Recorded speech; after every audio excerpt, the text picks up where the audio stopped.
Hi, and welcome to another episode of Content Marketing and shooting live from my kitchen today. So that's what you're seeing in the background. There's some blinds and some sort of window treatment at the top.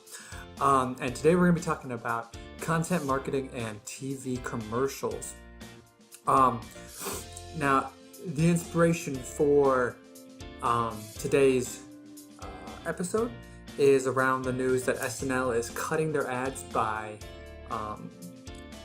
30%, and what that means and why is it related to content marketing. I can't even say back in the day, this wasn't even that long ago, where commercials were king.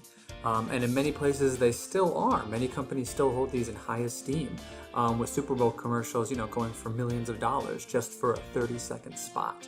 But back in even the early 2000s, you did not have the option to fast forward through a commercial. So every brand knew that if there was a popular television show out there, they roughly knew how many people were watching it. Sometimes in the millions of people were watching that television show, and commercials were going to get in front of that audience.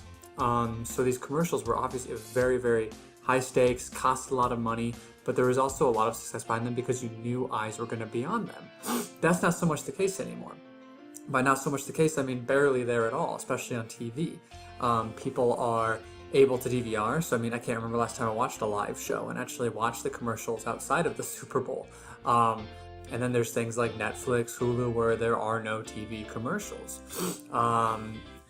But we do know there's still a place for TV commercials. They still exist inside of obviously YouTube. Like YouTube TV advertisements, are going through the roof, and a lot of brands are seeing a lot of success with that.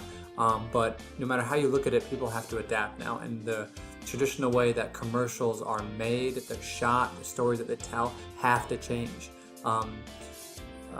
Everything's changing, and so do the TV commercials if they want to survive. So, Saturday Night Live recently announced a couple weeks ago that there's actually going to be 30% less ads during their show, which works out to, I believe, 2 less commercial breaks. Now, how they're doing to recoup that is they're offering 6 spots a year for brands to produce content with SNL and have those in place of those commercial breaks. So this is what is branded content. Now, this is obviously a little bit different than content marketing. Content marketing is, content that you produce with your audience first and foremost. Branded content, although has to align with your audience, is still focused on the brand. And again, this is not product placement. This is not just blatantly throwing in the product in there with no real rhyme or reason that kind of ruins the whole point of the show. That would kind of defy the point of what they're trying to achieve here. I always love this scene in Wayne's World where they go through obvious product placement. But the whole point of this branded content is that these brands are going to work with an SNL to produce a piece of content, a commercial, a skit, whatever you want to call it, that has to fall in line with what the audience of SNL has come to expect. So it'll almost in some ways look like a skit, look like something that SNL has produced, but the product is in fact going to be, front and center, and you will see it, but it should be entertaining and should fall in line with the rest of SNL. Now, this is actually nothing new. They've done this before, whereby a couple actors from the SNL skit during SNL did the kind of a Jeep commercial, but it was funny. I remember seeing this, and it was, being a marketer, I know exactly when something is a piece of marketing. I knew exactly this was something for Jeep. Jeep was very heavily involved. But what was funny? It was entertaining, and I didn't mind watching it. And you have to have some kind of realization that without products, without brands, without sponsorships, these television shows wouldn't exist. So you have to kind of get over that fact a little bit. But what I did like is that it was entertaining. It was really quite funny. And it felt almost like an SNL skit, not as much as I think that they will in the future, but it was still something interesting. Now, I think the key of I imagine what SNL's goal will be here out of this branded piece of content is, will we actually notice that they've gone to one of these pieces of branded content? I think with the amount of media attention that it's getting, people will start to scrutinize and start to think about it. And I feel pretty confident that I, along with a lot of my colleagues, will know exactly when it's a piece of branded content. But I think that there will be a time when they'll actually be able to insert these so well and make them look so much like something SNL would produce that we will have trouble noticing. So take a look at Jim Carrey a little while ago when he was hosting, did a mock commercial for Lincoln. You know, the Matthew McConaughey, you know, rubbing his fingers. And what was funny is this really was a skit. To my knowledge, this was not a piece of branded content. This was actually just an SNL skit making fun of that commercial because, you know, everybody was making fun of that commercial. You see Ellen was doing her own thing, making fun of it. But what was interesting is this could have been something produced by Lincoln in the future for SNL. Actually having one of their, you know, having somebody make fun of the brand, make fun of the real commercial, as part of what SNL does all the time. They do this all the time. They make fake commercials about either fake products or real products and kind of mock them. Bad or good, it's SNL, and actually gets the product front and center again. So the fact that, you know, Lincoln would care less that Jim Carrey is making fun of the product because actually gives more attention to the commercial. When Ellen did this one, when Ellen did her mocking of it, a lot of people hadn't even seen that commercial. So she just showed the real commercial first before showing the fake one that made fun of it. So Lincoln's just getting all this free press. You think they care that a lot of people thought these commercials were ridiculous and made fun of them? No, it got people talking about it. This is being mocked everywhere. I mean, I didn't even look around to see if there was more instances of this, but I'm sure that a lot of people made fun of this.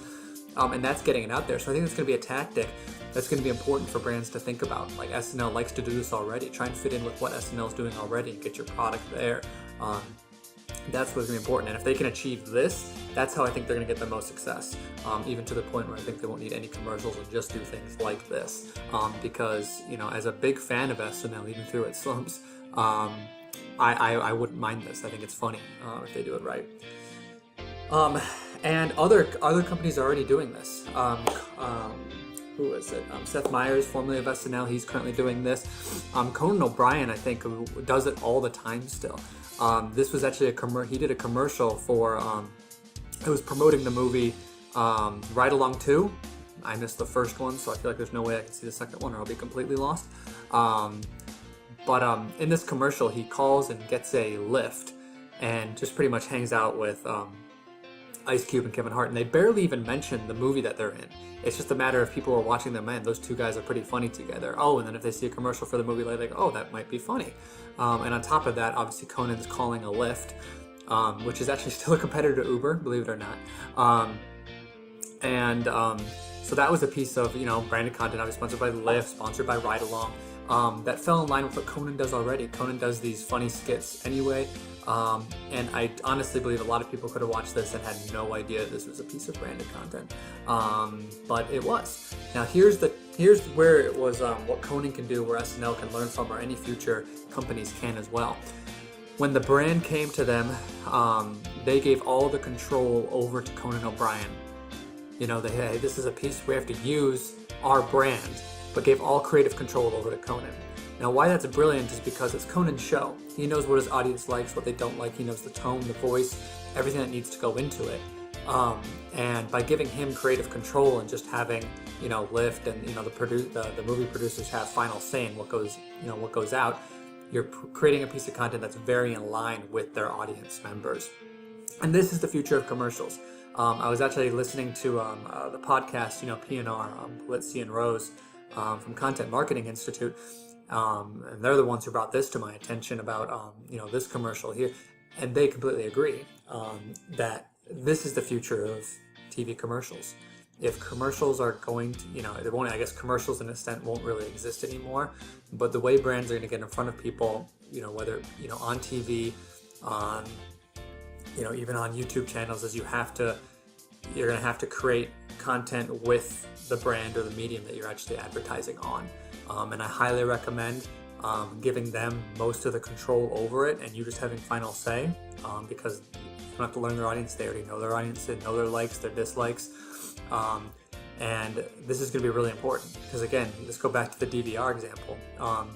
People won't fast forward if they're not sure if it's a skit or not, and you're going to get more eyes in front of it. It's way more valuable than a commercial. So I would start, you know, when you start reaching out to places that you want to promote the content, look at sponsorships for any kind of piece of media, give them creative control, let them come up with a concept that integrates your brand in some way, and then we'll work with it from there. But let them kick that off.